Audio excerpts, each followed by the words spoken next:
Today we have a gentleman by the name of Noah who looks like emailed us and said, "Hello, Abyss Headphones." Hi.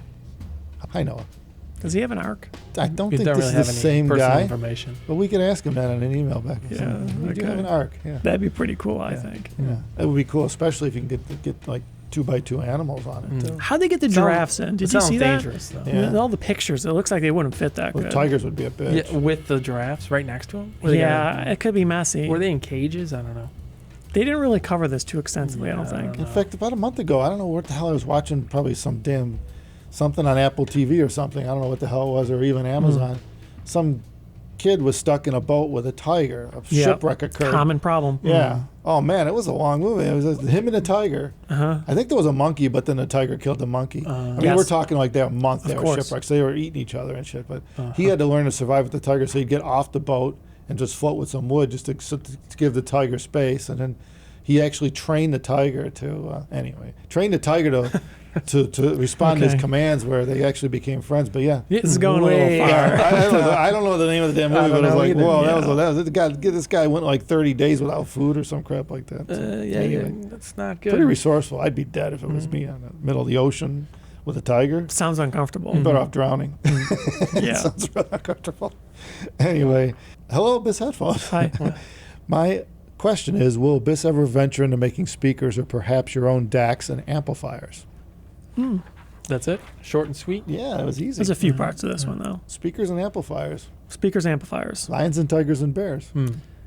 I kind of Oh wanted to my. make a near field speaker. Probably never going to happen long-term project. Yeah. So that would be don't put an cool. ETN. It'd be cool, though, I Yeah, think. desktop, a little Yeah, yeah, desktop yeah. planer. Right. Like, could do you know, that. a yay big. Yeah, we could do that. It wouldn't be that hard, kind of. Yeah, what was that Sort company of. that was making those and they kind of went out of business? They were- Monsoon? Monsoon, yeah, they had these cute Yeah. little planers. I wish I would I have bought like a pair. I those. never bought a set. They were kind of pricey for desktop speakers. I Not remember crazy, seeing though. those in Comp USA, thinking, "Oh, those are pretty cool." Yeah, they sounded cool in the store. It's 25 years ago. It's though. too bad I didn't get those. Yeah. Yeah. That's something we could do, something small. And that's the reason why we'll probably never do speakers, although I never like to say never, is because speakers are big cabinets, very difficult to ship. A lot of damage occurs with the shipping. There's a lot of work involved with making speaker cabinets. The drivers, which is what we do, excel at, right, would be no issue. We could make Never Yeah. made big ones, though. But a small speaker, yeah, tiny. desktop thing, we could do that. That's Yeah. doable. Yeah, it's doable. Bookshelf. I think we have a few projects on the plate, though. We talked about That's- these yeah. many times. There's a few other things that Yeah. everyone seems to want. So I don't know if the near field desktop type speaker is really Yeah, too far off. I think but- we'd have to keep the box of chips in about the size of a toaster oven or something. You know, we just don't. Yeah, don't. Okay, well, whatever I call it. You know, something that's not. We're not going to be shipping 150-pound boxes all No. over the world. That's more impractical. work than it's worth. Yeah. Back in the day when I first started doing trade shows at CES, I think was the first show I did with the cables, and I showed with a bunch of guys. Which, you know, one guy brought the speakers, another guy brought the electronics, I brought the cables, and so you might have three companies in a small room, and together it makes a system, forms a system. Right? And I'd come in there. I'd come in with my Samsonite. I had a Samsonite case. It was all plastic, you know, and all the cables were stuffed in a Samsonite. So I basically checked and carried them on board on the plane with me, brought that, didn't have to ship anything. I come into my Samsonite, wheel in the room, and these guys are all jealous because, with the cable guy just walks in with a Samsonite, he's good to go. You know how much it cost me to ship these speakers here, or how much the electronics guy, how much it cost me to ship the electronics here and then back. Yeah. You know, and I'm like, yeah, ha, ha. So they were jealous of me because I just had it here. I had a suitcase full of speaker cables, interconnects, and power cords, and I could actually, it was heavy, but I could still bring it with me and, you know, and walk away with it too. So that's kind of way I've steered this company, is like, you know, more lightweight products, you know, not big boxes. Well, you know, what it seems like it shows is always the worst. The guy having the worst time is the guy with the racks. Yeah. This rack assembly, they're always there having problems. And what to do with it Yeah, afterward. right. I don't want to take this thing Yeah, apart. right. Yeah. Disassembling it with the hardware is even worse. Mm-hmm. Yeah. Actually, they usually try to find local dealers or somebody to buy it. Yeah, Take it. A local guy. Would you like to purchase this? Because it's just so much Already easier. assembled. Throw it in the back of a van than it Yeah. is. Yeah. So. The electronics, though, there is, I think there's a bit of a reason behind that one. Yeah. Now, most people will be unaware, but we kind of sort of worked with a few manufacturers to help them design electronics that work better with our headphones. And that's already been happening for several years now. We weren't part of the design process. We were part of the subjective side of it. Right. We told them what we were looking for, and then their designers compensated or changed up what they were doing. Yeah. So we do that. More of a consulting role. Huh? Yeah. Right. Like, what do you think's good and bad about this type thing? Yeah, Not our a- expertise certainly isn't in designing amplifiers or DACs No. or really electronics at all. So No. we wouldn't be well catered to that. But Although we know a thing or two, at least I do from experience, about what in electronics works and what doesn't. Because I've seen a lot of things that don't work. I've seen a lot of guys with ideas go, look at this circuit, or look at this, or let's run this hot, or let's run this cold. And there are things that in general that do and don't work that the typical engineer doesn't think of until you're in audio and you're listening to the stuff rather than just designing it on paper and going, well, this will work, with this frequency response and this gain. But then when you listen to it, it sounds like shit. And so, there's nuances involved when you get into the right. higher end of things, which is kind of what we concentrate on, is particular things in line with the AC, what to avoid, simple things like that. Maybe a couple additions that I've seen work and don't work with amps and stuff. But But not like a fresh sheet of paper, whole new design. From the yeah, ground that's up, not what kinda- we do. Yeah, Probably no. not. Yeah. That is a rabbit hole I'd like to go down, Yeah. but that seems to be extraordinarily time consuming. Yeah, So the headphone thing would kind of have to be on a back burner. So yeah, I think for the time being, we let someone else do it right. and we follow the consulting role should the need arise. However, we provide the headphones, right, and the cabling for these guys that do it, Yeah. so that they can hear what their electronics sound like, at least in our eyes. And some of the manufacturers are really appreciating the 1266 for that. I mean, really, and the engineering team too, who is not accustomed to hearing their own work. Now, you don't need a big room. You could take your work home with you too, right? You don't need a big room with big Yeah. speakers and a subwoofer, and when you leave work, that room's gone. Here you can actually do some study. You can study at home, homework, so to speak, especially from an engineering side, if you're not familiar with listening to what your changes do to this level. There's a lot to learn if you haven't gone there yet. Yeah, then you can let them go down that rabbit hole. Yeah, exactly. Yeah. Yeah, have at it. It's Yeah. like, I give That's you their a game. tool to then improve whatever Right. you're working on. Yeah, we're about the tool. I think that's pretty interesting, though, because you look at us early on, well, the entire headphone industry early on, when we started, 2012, 2013 or something like that, you look at the number of high-end headphone amplifiers, dedicated amplifiers that were available, it was trivial, right? There was a very, very insignificant selection compared a to lot what of you see now. DIY, not like DIY companies. stuff. Yeah. It wasn't really specialty, high-end boutique stuff that you see now. It was more like people in their basement making stuff that they thought was cool, which that's a wonderful way to It start. was awesome, actually. Yeah, that was a big part of the reason, big part of the appeal why we wanted to get into headphones. Right. It was so refreshing to see people Yeah, so totally. excited and enthusiastic. Yeah. But that doesn't really make the same way you see it today. The absurdly interesting, unique designs where people spend their lifetime dedicated to making a cool thing and throwing funding and effort into it. Because now you see people that they spend a huge amount of time, effort, and money to be able to design what they think is the best of the best. And there's a handful of people doing this. So you get combined several lifetimes of experience in some of the very high-end headphone amplifier and even DAC designs now. And to some extent, companies like us help spark that because we were also pushing the boundaries of what was possible in a headphone, and we were pushing the price point in the high end up, which made a clientele that was interested and willing to pay more, which I don't think is bad for the industry at all. I think that's really healthy. No, because I think in part it's part of the motivation that these do-it-yourselfers or small guys had to actually make something stellar Right. and be able to sell it. Because without a market, it's only for yourself. You're doing it for yourself. Nobody's going to buy Right. it. So the market had to exist, right?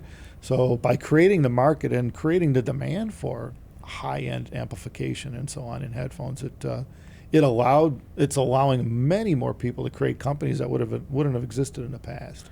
Well, and there's another thing that happened too, is that now that it's a more mature market, like big players in like normal 2-channel audio are coming and making dedicated headphone stuff now. Then they bring all their experience from, Right. many years of amp design and DAC design into somewhere where they never thought they would probably go, is in dedicated headphone gear. Yeah, they have their bag of tricks that are Yep. just phenomenal with 2-channel, and most of them do apply to headphones. I mean, there's some variables, changes you make, but that's okay. They know how to do that because they got their black book and their black magic to go along with it. So it's easy enough to tweak around, the demands of a smaller load, such as a headphone, and the lower power settings of it and so on, as needs of it. But Well, and it's a lot easier to get all the flagship headphones together and try them on your equipment than getting all the speakers, try them Yeah, on all totally. different stuff. yeah, Keep switching them back and forth, so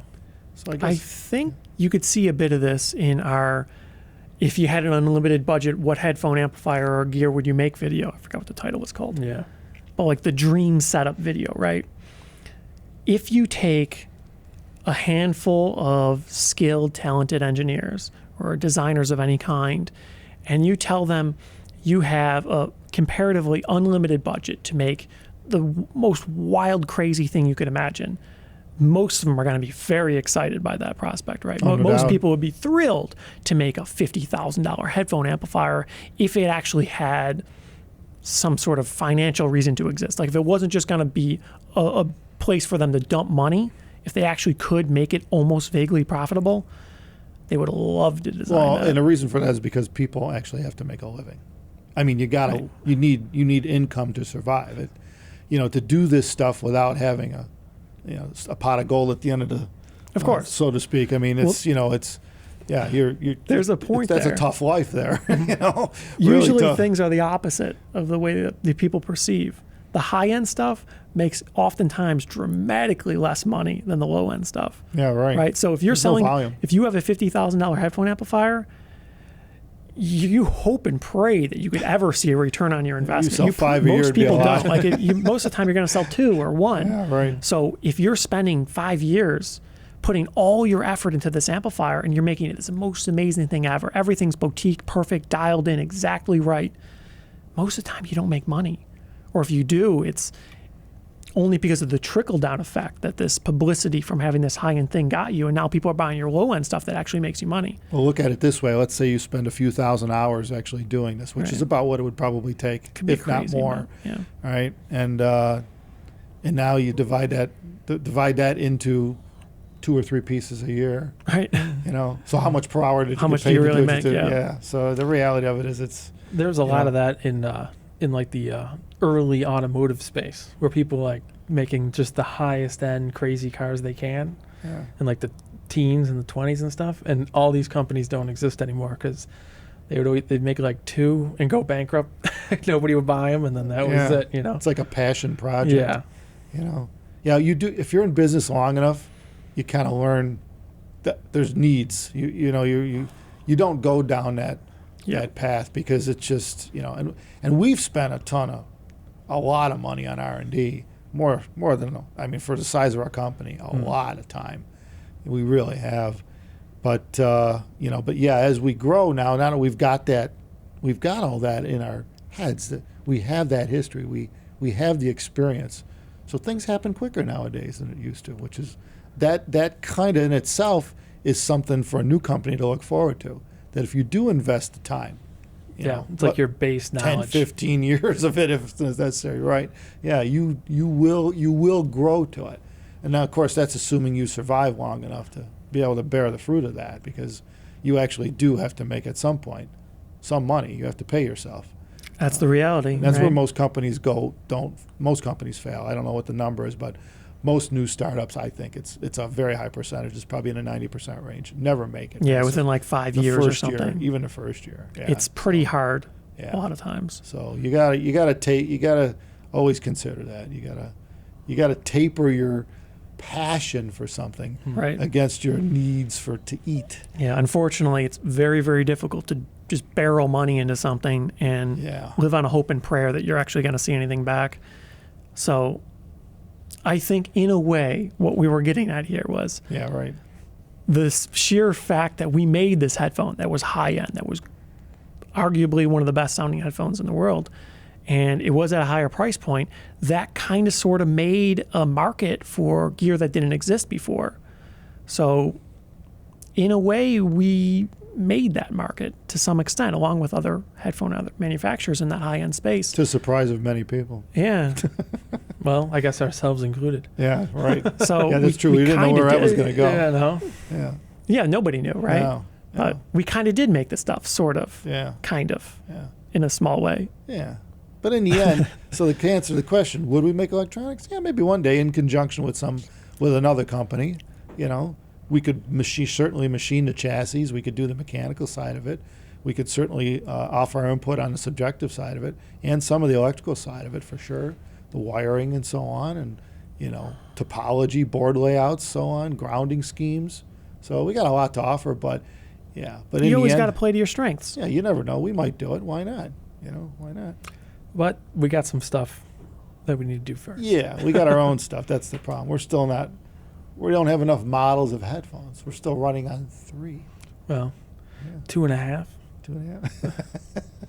So I think that takes a priority because that we have a clear vision on.